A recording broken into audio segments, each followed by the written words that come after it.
జీ5 ఉండగా మీ favourite TV shows ని మీరు అస్సలు మిస్ అవ్వలేరు. Complete free. మాత, అమ్మని ఏం అడగాలనుకున్నారో అడగండి. నయని దత్తత తీసుకున్న గాయత్రి పాప తలమీదుండే అర్ధచంద్రాకారపు మచ్చ గురించి తెలుసుకోవాలనొచ్చాను.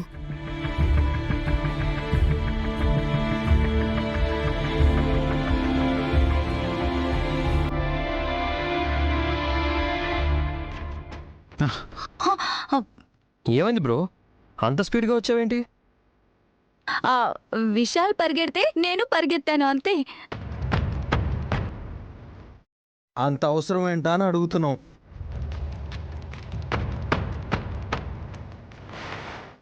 ఏం జరిగింది బాబు గారు? నైని ఏం లేదు. విశాలాక్షి శ్రీశైలం బయలుదేరుతానంది. బస్ స్టాండ్లో డ్రాప్ చేయాలని వచ్చాను. టైం అవుతుంది కదా.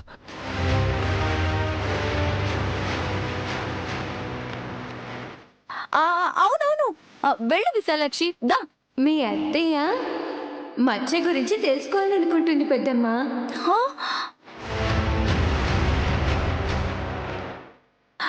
మచ్చ లేదు గిచ్చ లేదు, కారెక్కన ముందు దా. రా ఆగక్క, 5 నిమిషాలుంటే ప్రపంచమేమీ అంతమైపోదు. అత్తయ్య ఏదో అడగాలనుకుంటున్నారు కదా.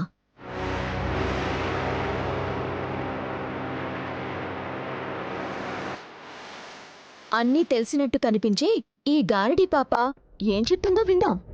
ఇప్పుడు ఆ విషయాలు ఎందుకు? విశాలాక్షి, నువ్వు రామ్మా, రా. ఆగు నాన్నా, తొందర పడతావెందుకు?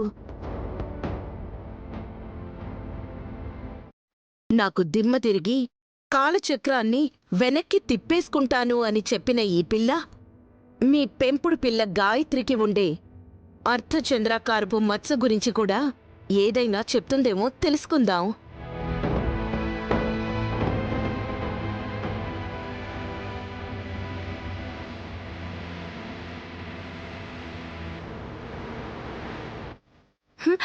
దానివల్ల ఒరిగేదేంటత్తయ్యా?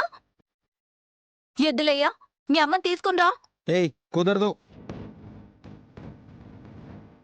బాబుగారు చెప్తే చెప్తుంది. విశాలాక్షి మంచి కోరే వారికి మంచి చేస్తుంది కదా.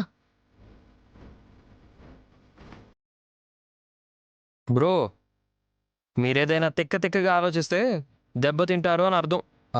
నువ్వు చెప్పాలారా, మాకు తెలీదా?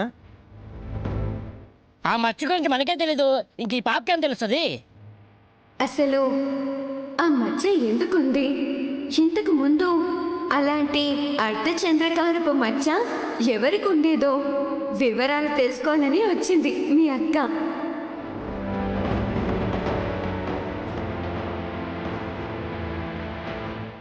శివభక్తురాలివి కదా నువ్వు, దాదాపు దగ్గరగానే ఊహిస్తావని నిన్ను అడుగుతున్నాను. చెప్తా.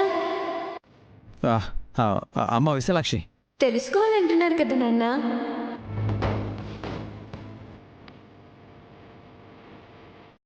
నువ్వు చెప్పు పాప త్వరగా. ఆ మచ్చ గురించి తెలుసుకోవాలంటే ముందు చంద్రకాంత మణిని తీసుకురావాలి.